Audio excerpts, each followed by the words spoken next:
नमस्कार, मैं आरबी सिंह यादव और आप देख रहे हैं मेरा YouTube channel RB Singh Yadav editor. आज फिर मैं G20 का जो दिल्ली में सम्मेलन हो रहा है उस पर चर्चा करना चाहता हूँ। इस चर्चा में कल का पार्ट मैंने रवीश कुमार जी के साथ दिखाया था आपको, वो कैसा लगा आपने बहुत सारे कमेंट किए कई लोगों ने और उसको लाइक भी किया।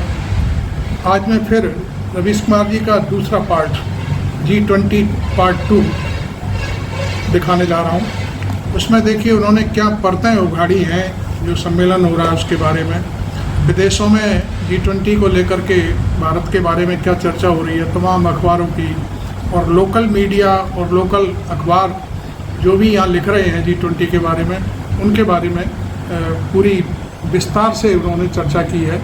मैं अभी आपको ये पार्ट 2 दिखाने वाला हूं, आप उसको देखें और फिर कमेंट करें। रवीश के चैनल को भी आप सब्सक्राइब करें और मेरे चैनल को भी साथ साथ सब्सक्राइब करते चलें और अपने कमेंट भी देते रहें। मैं अभी भाई रवीश को लाइन पर लेता हूं। नमस्कार, मैं रवीश कुमार। G20 शुरू हो चुका है, भारत की अध्यक्षता में हो रहा है, तो जाहिर है भारत का भी जोर रहेगा। लेकिन सवाल यह भी है कि क्या वाकई G20 जैसे सम्मेलनों की कुलीनता कम हो गई है, इसमें जन भागीदारी बढ़ा दी गई है। इस दावे की सच्चाई कितनी है? बेशक अलग अलग शहरों में सम्मेलन की बैठकें होने से उन शहरों में हलचल तो हुई, मगर जनता की भागीदारी कैसे हो पाई? गोदी मीडिया के जानकार बार बार इस बात पर जोर दे रहे हैं कि प्रधानमंत्री मोदी ने G20 को बंद दरवाजों से बाहर निकाल दिया। तब तो गोदी मीडिया के एंकरों और चैनलों को ही बताना चाहिए कि G20 की 200 बैठकें हुई हैं, उनमें से कितनी बैठकों को उन एंकरों या उनके चैनलों ने कवर किया है। प्रगति मैदान में इंटरनेशनल मीडिया सेंटर बना है, कितना खर्च किया गया है और सुंदर बनाया गया है ताकि भारत और दुनिया भर के पत्रकार इसका लाभ उठाएं और G20 कवर करें। इस तरह का सौंदर्य बोध और जिम्मेदारी क्या आपको भारत के गोदी मीडिया के कवरेज में नजर आई? भारत के गोदी मीडिया को लोफर और लफंदर बना देने में आप दर्शक भी कम जिम्मेदार नहीं। इस गोदी मीडिया की उपयोगिता केवल एंटी मुस्लिम डिबेट और मोदी मोदी करने में रह गई है। शायद अब प्रधानमंत्री भी समझने लगे हैं, इसीलिए आपने नोट किया होगा कि प्रधानमंत्री मोदी ने सम्मेलन से पहले किसी भी गोदी चैनल के एंकर को सम्मेलन के बारे में टीवी इंटरव्यू नहीं दिया। उन्हें भी पता चल गया होगा शायद कि कूटनीति इनके बस की बात नहीं है। एक तरफ जहां गोदी मीडिया के कारण भारत की नाक कट रही है, वहीं दूसरी तरफ प्रेस को लेकर भारत सरकार के रवैये से भी बदनामी हो रही है। आप CNN की इस हेडलाइन को देखिए, White House says India rebuffed request for more press access ahead of G20 summit. CNN ने लिखा है कि राष्ट्रपति जो बाइडेन के साथ जो पत्रकार यात्रा कर रहे हैं उन्हें सवाल पूछने का मौका नहीं मिलेगा। इंडिया में भी मोदी जी से कोई सवाल नहीं पूछ सकता बाहर का पत्रकार। मोदी उनके आवास अमेरिका जब गए थे तब भी उन्होंने कोई भारतीय अधिकारियों नहीं दिया था, किसी को केवल 2 सवाल पूछने के लिए बोला गया था, नहीं मिली। तो वो भी सही जवाब बोल लेकर के चले गए। हेडलाइन के पीछे यहाँ भी भारत सरकार जिम्मेदार नहीं, बाइडेन की प्रेस निराश होकर अमेरिका लौटेगी किया जाता है और भारत की साख दांव पर लगा दी जाती है। इसी जून में जब प्रधानमंत्री मोदी अमेरिका के दौरे पर गए थे तब सवाल पूछने को लेकर कितना बवाल हुआ। क्या ये शर्म की बात नहीं कि व्हाइट हाउस के प्रेस सचिव ने यह कहा है कि अगर भारत में बाइडेन प्रेस कॉन्फ्रेंस करते तो अकेले करते, जो अजीब लगता। इसलिए अब वे वियतनाम में प्रेस कॉन्फ्रेंस करेंगे क्योंकि वहां प्रेस कॉन्फ्रेंस करना आसान होगा। ये हालत हो गई है मदर ऑफ डेमोक्रेसी की। तृणमूल कांग्रेस के प्रवक्ता साकेत गोखले ने ट्वीट किया है कि जर्मनी ने जब G20 किया था तब मात्र 641 करोड़ रुपए ही खर्च किए गए थे। इंडियन एक्सप्रेस में छपा है कि अकेले दिल्ली में 4000 करोड़ रुपए खर्च हुए हैं। प्रगति मैदान के विकास पर 2700 करोड़ रुपए खर्च हुए हैं। इकोनॉमिक टाइम्स ने तो 3000 करोड़ रुपया लिखा है। विदेश राज्य मंत्री मीनाक्षी लेखी ने कहा है कि G20 समिट में मेहमानों को मोबाइल फोन दिया जाएगा जिसमें कुछ पैसे भी होंगे। जिसके जरिए वो शॉपिंग कर सकेंगे ताकि मोबाइल फोन बैंकिंग का अनुभव कर पाएं। इसके लिए अलग से 24 भाषाओं की ऐप डिजाइन की गई है। इसका कुल बजट कितना है पता नहीं। यही नहीं, दिल्ली सहित 7 शहरों के आयोजन पे जो पैसा खर्च हुआ उसके बारे में सरकार को बताना चाहिए। पता तो चले कि कितना पैसा खर्च हुआ है। आप सोचिए, इतना पैसा खर्च किया गया और खबरें क्या आ रही हैं कि राष्ट्रपति भवन में मेहमानों के स्वागत में रात्रि भोज का आयोजन हो रहा है। उसके लिए 80 साल के वरिष्ठ नेता, राज्यसभा में कांग्रेस के नेता, कांग्रेस अध्यक्ष मल्लिकार्जुन खड़गे को नहीं बुलाया गया। ये है इनकी सदाशयता, मेजबानी। और आप आज के इंडियन एक्सप्रेस में मनमोहन सिंह का इंटरव्यू पढ़ लीजिए तो उनकी सदाशयता का अंदाजा मिल जाएगा। No, what's contrary about it? I mean, they've decided not to invite the leader of the opposition. It tells you something. I mean, it tells you that they don't value the leader of 60% of India's population, and it's something that people should think about. ये मसला आज Why they are feeling the need to do that, and what is the type Rahul of Gandhi thinking ji that ने goes behind that? Belgium में उठाया है हम कि इस वीडियो उनके में आगे बात करेंगे, उनके लेकिन आप सोचिए इतना पैसा खर्च पार्टी करने अध्यक्ष के बाद और सरकार के मंत्री संसद और में मोदी विपक्ष के मीडिया नेता के एंकर खड़गे साहब को नहीं G20 बुलाया गया है पर राष्ट्रपति भवन के भोज सनातन में। धर्म पर ज्यादा बहस क्यों कर रहे हैं? प्रधानमंत्री मोदी ने लिखा है कि G20 जन आंदोलन बन गया है, लेकिन ये कैसा आंदोलन चल रहा था जिसे खुद गोदी मीडिया गंभीरता से कवर नहीं कर रहा था।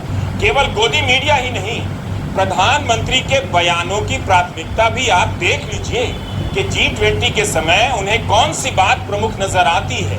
अब आप ये हेडलाइन देखिए, 7 सितंबर के अखबारों में छपी है। नवभारत टाइम्स की पहली हेडलाइन है, पीएम ने कहा सनातन पर सख्ती से जवाब दे मंत्री। ये जागरण की हेडलाइन है कि सनातन पर आक्रामक और भारत पर तथ्य आधारित जवाब दे मंत्री। बताइए, 8 सितंबर से G20 का सम्मेलन शुरू होने जा रहा है और प्रधानमंत्री मोदी अपनी प्राथमिकता तय कर रहे हैं, तो वही गोदी मीडिया ने 7 सितंबर की शाम को कर दिखाया। दैनिक भास्कर, अमर उजाला से लेकर पत्रिका तक की हेडलाइन बता रही है कि प्रधानमंत्री किस पर डिबेट चाहते हैं। जिसके आयोजन पर अरबों रुपए बहा दिए गए, उसके शुरू होने से पहले उनकी ही ये हेडलाइन, उनके ही बयानों की हेडलाइन इन अखबारों में छपी है। तो निश्चित रूप से 7 सितंबर की शाम न्यूज चैनलों पर सनातन को लेकर डिबेट होना ही था। धर्म का मुद्दा हो या ना हो, इन चैनलों को यही करना आता है और वे कूटनीति के शानदार प्रदर्शन के मौके पर वही करने भी लगे जिसमें वे एक्सपर्ट बनाए गए हैं। यही नहीं, G20 के मौके पर दुनिया के कई बड़े अखबारों में मोदी राज में धार्मिक विभाजन की राजनीति को लेकर प्रमुखता से खबरें छप रही हैं। अब विदेशी अखबारों में प्रधानमंत्री मोदी के बारे में बहुत विस्तार से छप रहा है कि उनकी राजनीति बांटने वाली है। आपको हाल फिलहाल में शायद ही कोई लेख मिले जिससे लगे कि इन अखबारों में भारत का नाम हो रहा है। वॉशिंगटन पोस्ट जैसे अखबारों ने तो इसी को लेकर सवाल उठाए हैं कि मोदी अपनी निजी छवि चमकाने के लिए G20 पर बेतहाशा पैसा खर्च कर रहे हैं। यह आज के न्यूयॉर्क टाइम्स का लेख है। लिखा है कि जिस समय देश में G20 की मेजबानी हो रही है, उसी समय धर्म के आधार पर खाई भी बढ़ती जा रही है। न्यूयॉर्क टाइम्स ने हरियाणा के नूह की घटना पर विस्तार से रिपोर्ट छापी है। 2 दिन पहले गार्डियन के संपादकीय में लिखा गया है कि मोदी के राज में भारत एक अघोषित रूप से धर्म आधारित लोकतंत्र बन चुका है। इसमें नागरिकता को हिंदू राष्ट्रीय पहचान से देखा जाता है और जो हिंदू नहीं है उन्हें दूसरे दर्जे का नागरिक समझा जा रहा है। इस लेख में मणिपुर में चल रही हिंसा का भी उदाहरण दिया गया है और कहा गया है कि मोदी की पार्टी के लोग गैर हिंदू को हिंसा के लिए जिम्मेदार ठहराते हैं। यह भी देख लीजिए, जापान के अखबार निक्केई एशिया में स्वामीनाथन अंकलेश्वर अय्यर ने लिखा है कि भारत के मोदी विश्व गुरु नहीं है। इनका लेख टाइम्स ऑफ इंडिया में भी छपता रहता है। तो बाहर के अखबार इस खेल को अब समझ गए हैं। इसे साबित कर दे रहे हैं भारत के अखबार भी। तो विदेशी अखबार मोदी की राजनीति के इस खेल को समझ गए हैं और इसे सही साबित कर दे रहे हैं भारत के अखबार जो आपके घरों में आते हैं। अगर आप इन लेखों को भारत के अखबारों में धर्म के मुद्दे पर छप रही खबरों से मिलाकर देखेंगे तो आप ही बताइए कि फिर दुनिया भारत पर और क्या लिखेगी। यही नहीं, गोदी मीडिया में जो कवरेज हो भी रहा था उसकी गंभीरता इतनी ही थी कि एक एंकर बाइक पर सांसद को लेकर दिल्ली दर्शन के लिए निकलती हैं। पूरा कवरेज ऐसे हो रहा है जैसे कोई मेला लग गया है। दरअसल दुनिया भर में गोदी मीडिया भारत के लिए शर्मिंदगी का कारण बनता जा रहा है। दुनिया भर से आए राष्ट्र प्रमुखों के सम्मेलन का कवरेज केवल एक नेता के लिहाज से तो नहीं किया जाएगा, लेकिन शहर में तो उसी एक नेता के ही पोस्टर लगे हैं, तो गोदी मीडिया भी मोदी मोदी ही करेगा। क्या सरकार ने खुद इसे मोदी मोदी में नहीं बदला है? तो गोदी मीडिया का जो घटिया कवरेज है वो आसमान से नहीं आया, उसे प्रोत्साहित कौन कर रहा है आप समझ सकते हैं। 4 दिनों के लिए क्या यह सरकार खुद को भारत बनाम इंडिया और सनातन पर बोलने से नहीं रोक सकती थी? G20 का कवरेज अब यही होगा कि नेता टहलते दिखेंगे, हंसते दिखेंगे, हाथ मिलाते दिखेंगे, हो क्या रहा है भारत की जनता को पता भी नहीं चलेगा। इस बीच एक और मुद्दा तेजी से ऊपर आ गया जिसे लेकर वित्त मंत्री को जवाब देना पड़ा। ये खबर आपको इतनी प्रमुखता से टेलीग्राफ में ही मिलेगी। प्रोफेसर अशोक मोदी के आर्टिकल को लेकर टेलीग्राफ ने पहली खबर बनाई है। मूल आर्टिकल का टाइटल ही मारक है, India's fake growth story. Ashok Modi America की प्रिंसटन यूनिवर्सिटी के विजिटिंग प्रोफेसर हैं। उन्होंने दिखाया है कि नेशनल स्टैटिस्टिकल ऑफिस NSO ने गलत बताया है कि अप्रैल से लेकर जून के बीच भारत की GDP 7.8% रही है। असल में यह 4.5% है। अशोक मोदी का कहना है कि अप्रैल जून की तिमाही में उत्पादन से कमाई सालाना 7.8% की दर से बढ़ी है, मगर खर्चा केवल 1.4% की दर से ही बढ़ा। NSO घटते खर्च के आंकड़े को ठीक से पेश नहीं कर पा रहा है, जबकि जनता काफी संघर्ष कर रही है और विदेशों में भारत के माल की खास मांग नहीं है। अशोक मोदी बताते हैं कि 2019 में ही भारत की GDP 3.5% थी और कोविड के बाद ये फिर से 3.5% के आसपास आकर टिक गई है। हाल के डेटा से इसका कारण पता चलता है, बढ़ती असमानता और नौकरियों की घोर कमी। G20 के अवसर पर प्रधानमंत्री नरेंद्र मोदी ने अखबारों में एक लेख लिखा है। उसमें उन्होंने कहा है कि इस बात का एहसास बढ़ रहा है कि दुनिया के GDP केंद्रित दृष्टिकोण से हटकर मानव केंद्रित दृष्टिकोण की ओर बढ़ने की आवश्यकता है। उन्होंने भारत को सबसे तेज बढ़ती अर्थव्यवस्था भी कहा। आज दोनों ही बातों को चुनौती दी गई है। क्या इसलिए हर कुछ दिनों पर एक बड़ा इवेंट किया जाता है? धार्मिक मुद्दों के आते ही मंत्रियों को कुदा दिया जाता है। गोदी मीडिया भी कूद पड़ता है ताकि ऐसी सच्चाई सामने ना आ पाए। मंत्री खुद से नहीं, ध्यान रखिएगा, प्रधानमंत्री के कहने पर आक्रामक हो जाते हैं। सवाल है कि क्या मेहमानों के बीच अपना दबदबा दिखाने के लिए आंकड़ों की बाजीगरी की गई है? प्रोफेसर अशोक मोदी ने लिखा है कि यह झूठ है, इसलिए बोला गया है ताकि G20 के लिए आ रहे मेहमानों के सामने जलवा दिखाया जा सके। मगर इस लेख ने गुब्बारे को पंचर कर दिया। यह कितना दुखद है कि आंकड़ों की सत्यता को चुनौती दी जा रही है और देश से लेकर दुनिया को भ्रम में डाला जा रहा है कि भारत दुनिया की सबसे तेज बढ़ती हुई अर्थव्यवस्था है, जबकि चीन और भारत की अर्थव्यवस्था के आकार में ही कई गुना का अंतर है। चीन की अर्थव्यवस्था 18 ट्रिलियन डॉलर की है और भारत की करीब 4 ट्रिलियन डॉलर की। प्रोफेसर अशोक मोदी ने लिखा है कि भारत की अर्थव्यवस्था नौकरी का सृजन नहीं कर पा रही है, खासकर ऐसी नौकरी जिससे लोगों का जीवन स्तर सम्मानित हो सके। यह सच कौन नहीं जानता है? एक बात याद रखिएगा, प्रोफेसर अशोक मोदी अमेरिका की एक बड़ी नामी यूनिवर्सिटी प्रिंसटन है, वहां पढ़ाते हैं। वहां पर अगर मोदी सरकार के किसी भी मंत्री के बच्चे का एडमिशन हो जाए तो वे दौड़ कर जाएंगे और 100 लोगों को बताएंगे कि उनके बच्चे को प्रिंसटन यूनिवर्सिटी से बुलावा आया है। सोचिए, दुनिया भर के पत्रकार जब भारत के अखबार खोलेंगे तो क्या पढ़ने को मिलेगा? ये मिलेगा, ये IIT मंडी के डायरेक्टर लक्ष्मीधर बेहरा का बयान। उन्होंने कहा है कि मांस खाने के कारण हिमाचल प्रदेश में प्राकृतिक आपदा आई। चांद पर उपग्रह भेजने वाले देश के IIT का डायरेक्टर ये सब बकवास कर रहा है और पद पर बना हुआ है। कायदे से इस व्यक्ति को उसी वक्त पद से हटा देना चाहिए था। बिल्कुल सर। अब आप बताइए क्या क्या छिपाएंगे, इस तरह के डायरेक्टर को पद पर रहने का आपको ये कहाँ हकदार पर्दा नहीं। लगाएंगे। भारत की आर्थिक हालत खराब है। इस तथ्य को छुपाकर सोने चांदी के बर्तनों में मेहमानों को खाना खिलाकर क्या हम वाकई दुनिया में नाम कमा लेंगे, और वो भी झूठ बोलकर। अशोक मोदी के इस लेख को नजरअंदाज करना मुश्किल था, इसलिए वित्त मंत्री निर्मला सीतारमण को अलग तरीके से बोलने के लिए मजबूर होना पड़ा। उन्होंने मुख्य आर्थिक सलाहकार अनंत नागेश्वरन के खंडन का एक हिस्सा ट्वीट करते हुए जवाब दिया।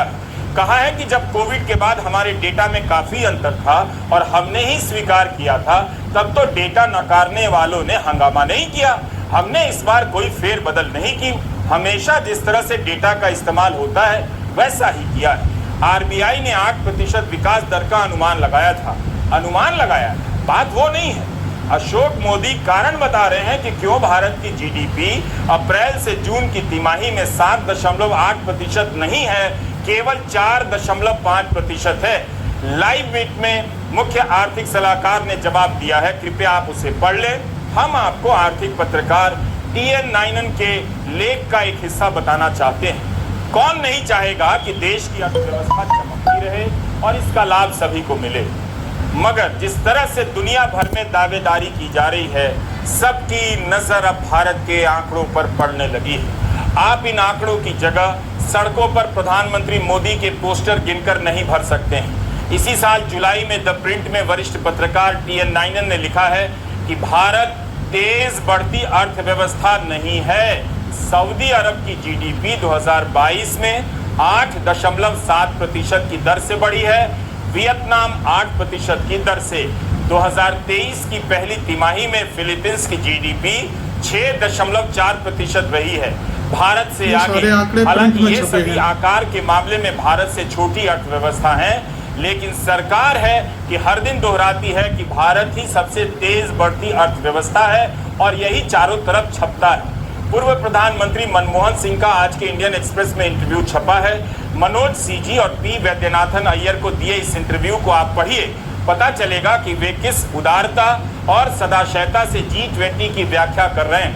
ऐसी उम्मीद आप बीजेपी या खुद प्रधानमंत्री मोदी से नहीं कर सकते। मनमोहन सिंह ने कहा है कि यह खुशी की बात है कि उनके जीवन काल में भारत को G20 की अध्यक्षता मिली है और वे इसे होता हुआ देख रहे हैं।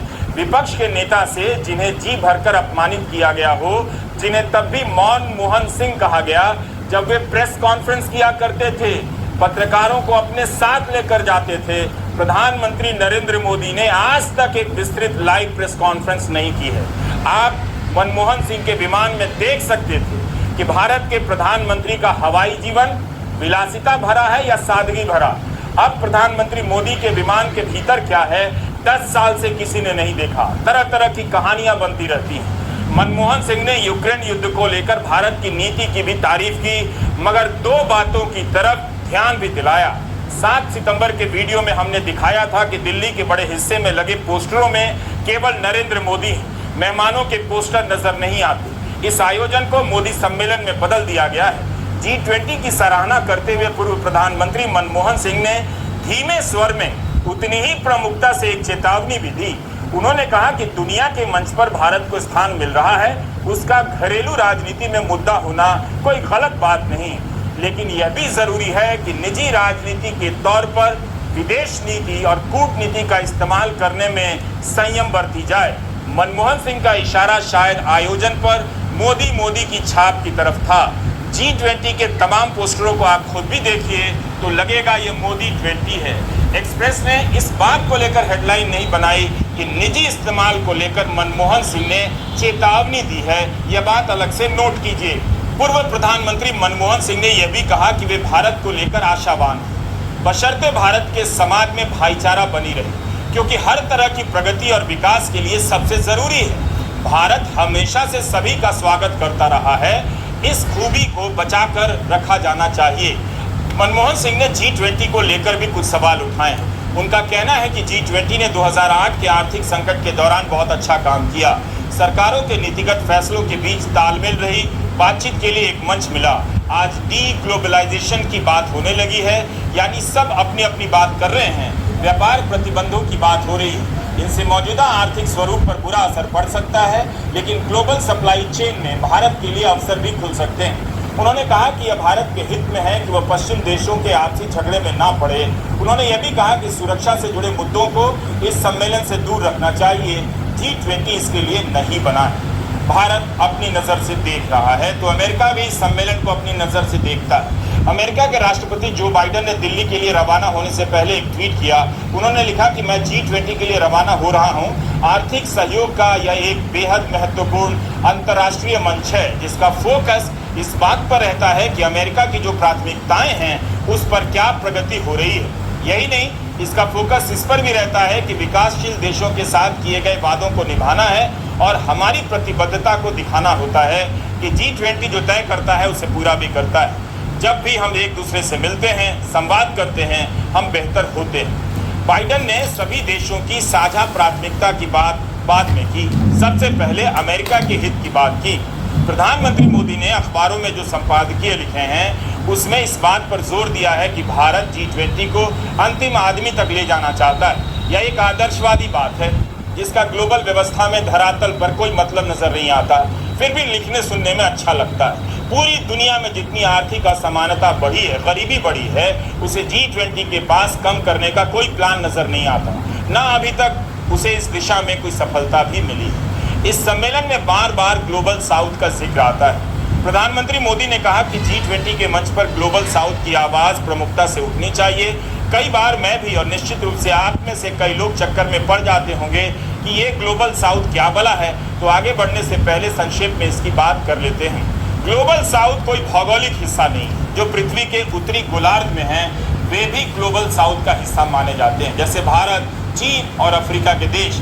यह शब्दावली उन देशों के लिए इस्तेमाल की जाती है जो गरीब हैं, विकासशील हैं और अतीत में कभी उपनिवेश रहे हैं। लेकिन चीन और खाड़ी के देश विकसित देश हैं, विकासशील देश नहीं हैं, फिर भी ग्लोबल साउथ का हिस्सा हैं। तो काफ़ी चीज़ों से मिलाकर ग्लोबल साउथ बनता है। उदाहरण के लिए कुछ देश हैं भारत, चीन, ब्राज़ील, पाकिस्तान, अफगानिस्तान, ईरान, संयुक्त अरब अमीरात, मंगोलिया, इजिप्ट, पेरू इत्यादि, जिनके ऊपर कभी विकसित देशों की दादागिरी चला करती थी, अब वे अपनी बात उनके सामने कहने के लिए तैयार हैं। यह एक नई आवाज़ है जो ग्लोबल व्यवस्था में प्रमुखता से ऊपर आ रही है। प्रधानमंत्री मोदी शुरू से ही ग्लोबल संस्थाओं में सुधार और नए सदस्यों की भागीदारी की बात करते रहे हैं। उन्होंने अपने संपादकीय लेख में लिखा है कि भारत ग्लोबल साउथ और अफ्रीका जैसे विकासशील देशों की आकांक्षाओं को मुख्य धारा में लाने पर जोर दे रहा है। इसी सोच के साथ भारत ने जनवरी में the voice of global south summit online सम्मेलन किया था, जिसमें 125 देशों ने हिस्सा लिया। उसमें उनके इनपुट और विचार लिए गए। भारत की अध्यक्षता में अफ्रीका से बड़ी भागीदारी देखी जा रही है। अफ्रीकन यूनियन को भी G20 का सदस्य बनाने पर सहमति हो गई है, ऐसा अखबारों में छपा है।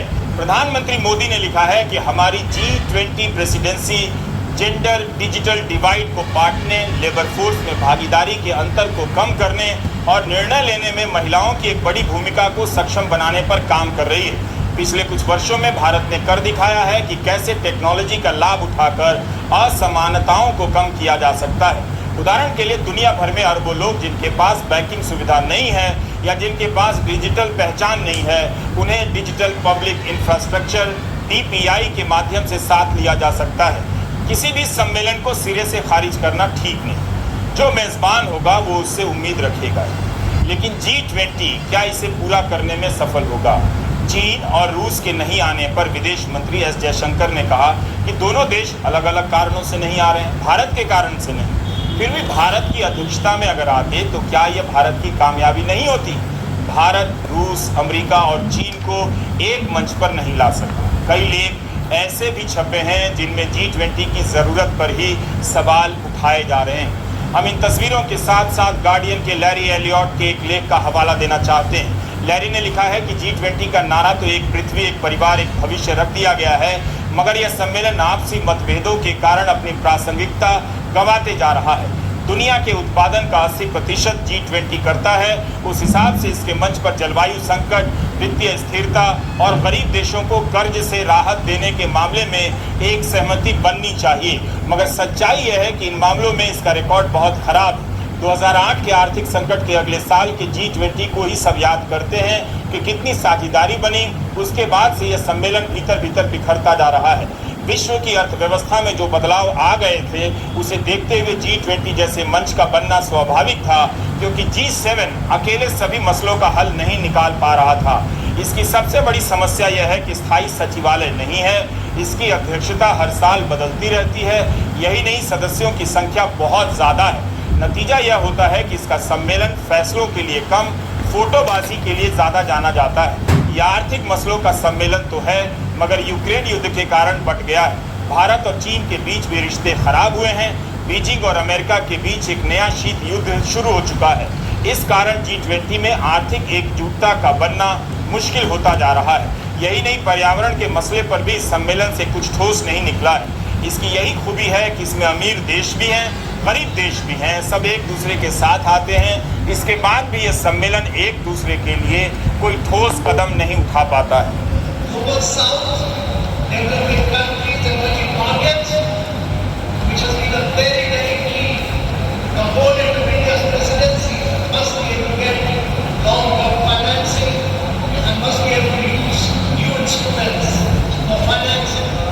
यही नहीं, पूर्व प्रधानमंत्री मनमोहन सिंह ने भी इस ओर इशारा किया है, जिसका जिक्र हम इसी वीडियो में पहले कर चुके हैं।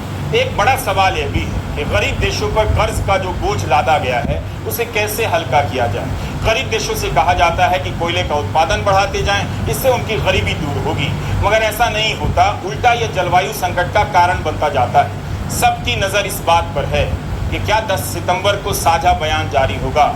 यूक्रेन युद्ध के कारण रूस और चीन अड़चने पैदा कर रहे हैं। उनके नहीं रहने पर भी अगर यह साझा बयान जारी नहीं होता है तो G20 की प्रासंगिकता पर नए सिरे से सवाल उठेंगे। नमस्कार, मैं रवीश कुमार।